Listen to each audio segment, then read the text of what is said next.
Mario Kart World is finally here, and it's good, but it's not great. So let's talk about it. First of all, people are going to ask, is the Nintendo Switch 2 worth getting to play Mario Kart World?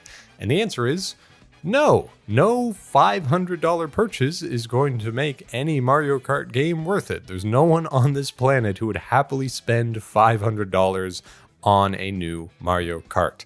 The whole point of buying the Switch 2 is because you're going to play all the games that come out later as well as Mario Kart.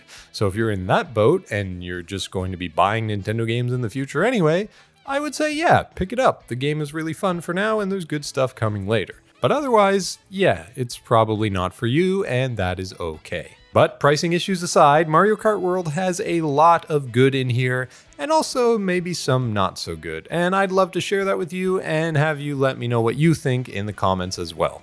First of all, I really like the new kart mechanics, the way the drifting works and the wall riding and rail grinding. It all took me quite a while to get used to because all the muscle memory from Mario Kart 8 doesn't really transfer over to this game so well. It feels very different, and the way the momentum shifts as you're driving is all completely changed around.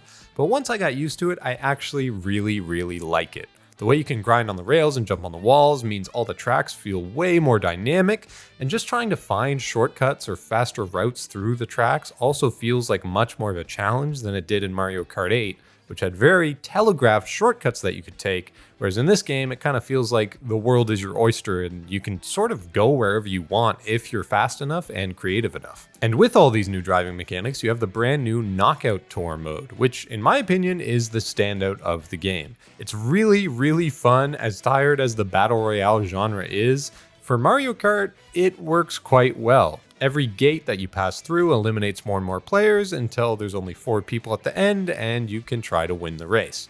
It's chaotic, it's fun, there's 24 players now, so items are just flying everywhere and you get hit with one shell and you go from 2nd place to 18th and are hanging on by a thread and just trying to make it to the next gate alive. It's really hectic, and it's, in my opinion, the pure blood Mario Kart experience. And the only reason Knockout Tour is even possible is because of the new gimmick of Mario Kart World, where all the tracks are connected on one big map. So instead of just playing each race individually and then loading into the next one, you're driving between each race as they're happening, and that is part of the race, which is a really cool idea.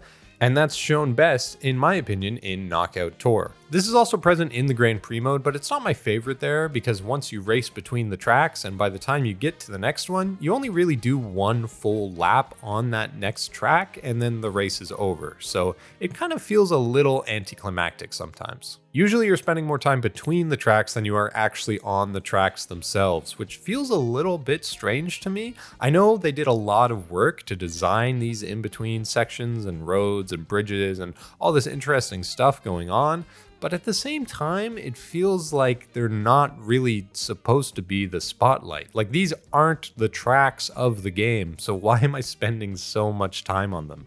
They're so big and so open and so wide that sometimes it feels a little bit too big to have a good Mario Kart experience. Best way I can explain it is all the Mario Kart 8 tracks were really tight in their design. They were compact, but they were so intentionally designed with every nook and cranny that they had an awesome arcade-like experience to just load them up and try them over and over again until you absolutely mastered them and could dominate against all your friends. Here, I don't really get that feeling. There's just so much space to cover in this game that it feels almost impossible to learn every single bit and piece that it has to offer you. And that's also because the in-between sections tend to look pretty similar. Yes, there's certain areas of the map, like the beach or the ice palace, that are very distinct, but any of the roads or bridges kind of through the mainland or fields, what have you, it all starts to kind of blend together in your head. And what are you going to do to remember them all? I don't think anyone's going to be caught dead saying my favorite track in Mario Kart World is Peach's Castle to Moo Moo Meadows. Neither one of those tracks is my favorite, but the road between them, yeah, that's what it's really all about. And I haven't really heard many people talk about this, but it feels like to me the tracks themselves are also a little bit inflated in size. Maybe it's just because all the in-between tracks are so large as well that you have these big wide highways that you're racing on, but the tracks themselves also have that really wide broad sort of feel to them that I'm not as much a fan of as I was in Mario Kart 8, where everything felt perfectly sized. Honestly, that's probably just a consequence of having 24 racers now, that the tracks have to be a little bit bigger, but even after all the hours I've played, it's still not my favorite. And the other note I have about the tracks themselves is the theming is really good. There's a wide variety of tracks to play on, and they all look very different from each other. My only issue is that a lot of the returning tracks feel so different from the tracks they're based on, they might as well be new courses anyway. Peach Beach from Double Dash has about a lap and a half that resembles the original track, and then everything else is completely brand new. It is a non-sequential lap structure that they have loved to do since Mario Kart Tour and the new DLCs in Mario Kart 8, but it feels a little bit unnecessary for a track like this. And I'm sure this isn't a huge issue to most people, but for someone like me who really likes that arcadey feel of the older tracks and the older games, I wish these examples would lean a little bit heavier into that older design philosophy instead of the Mario Kart World new age, new design type stuff. But that's probably enough about the tracks. Let's talk about the characters. And the character selection in this game is absolutely insane. Pretty much all the costumes in this game are really cool and really fun. I love what they did with all these designs. Some of them are really out there, and even if they aren't all for me, I'm sure there's someone out there who wants to play as Wario in a sleeveless shirt with sweat stains. I also don't love that the only way to get costumes for the characters is using the food item when you come across it. It feels a little bit contrived, and yes, it's a fine way to unlock stuff, but I just wish there was some other alternative as well, like a certain amount of coins would earn costumes as well as using the food. The inclusion of all the enemy characters to play as is really fun too. I just think some of the choices are really bizarre and I have no idea how they happened. Whoever wants to play as Fishbone, I guess it's your lucky day. My biggest gripe with the character selection is honestly how you unlock a lot of these enemy characters. It seems to me the only way to do so is from Kamek's transformation item being used in a race and turning you into one of these characters, and then you will unlock them for use in the full game. But some of these transformations seem to be tied to specific areas on the map, so you kind of have to just race at those places over and over and over again, hoping someone will get a Kamek item to transform you all. It's a little bit annoying, and I wish there was some way to unlock them in some of the other modes of the game, such as the free roaming section. This is it, the world that Mario Kart was made to exist in. The selling point of the entire game is, I mean, it's fine. There's a lot of back and forth online about either the Mario Kart World free roam being completely empty and devoid of things to do, or having a lot to do and people just don't want to do it and they should stop complaining.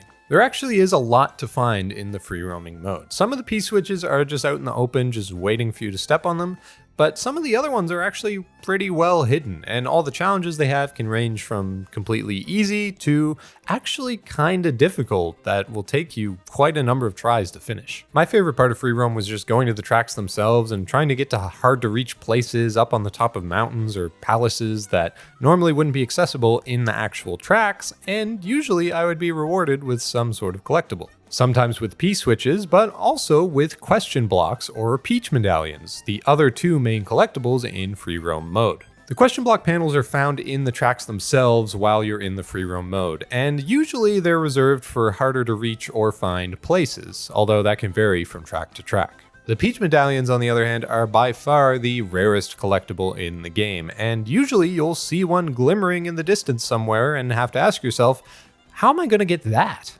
And other than these three things, that's pretty much it for the free roam. Do some P-switch challenges, try to find some question block panels, and maybe a few Peach medallions along the way.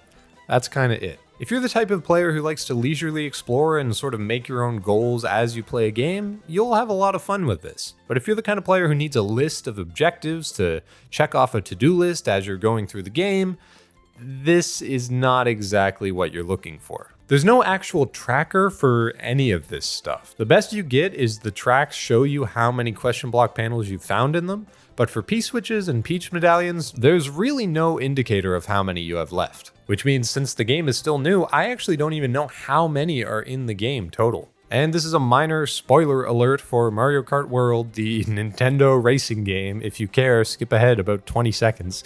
But once you unlock mirror mode, which seems to have something to do with P-switches and question panels, but no one's really sure what the exact requirement is, there's not really any reason to keep going. You've unlocked everything there is to unlock once you have mirror mode, all the carts, and all the characters. And the enemy characters you can't even get from free roam anyway. You just have to sort of play races and hope to get transformed, which is really surprising to me. I had assumed that when the game came out in free roam, there would be some sort of like challenges that you'd run into. Like you'd see a swoop driving by in a car and bump into him, and then you'd challenge him to a race and unlock him as a racer or whatever.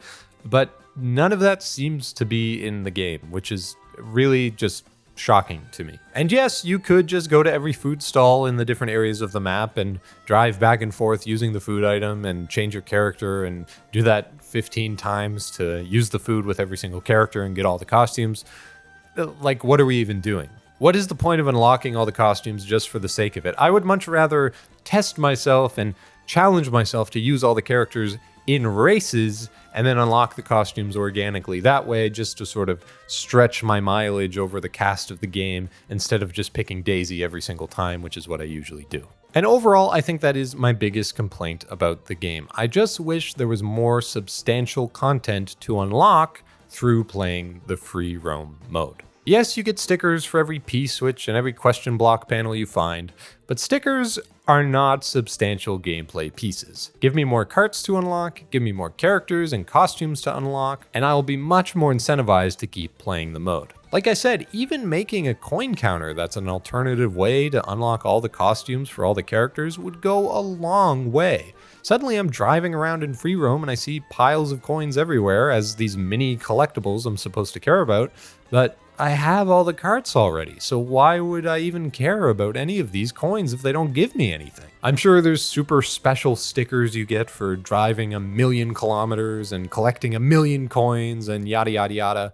but once again, who cares about stickers? I mean, these are the equivalent of games that do battle passes and they give you like profile icons in the battle pass, and it's like, no one wants this. We're buying this for the skins, guys, come on.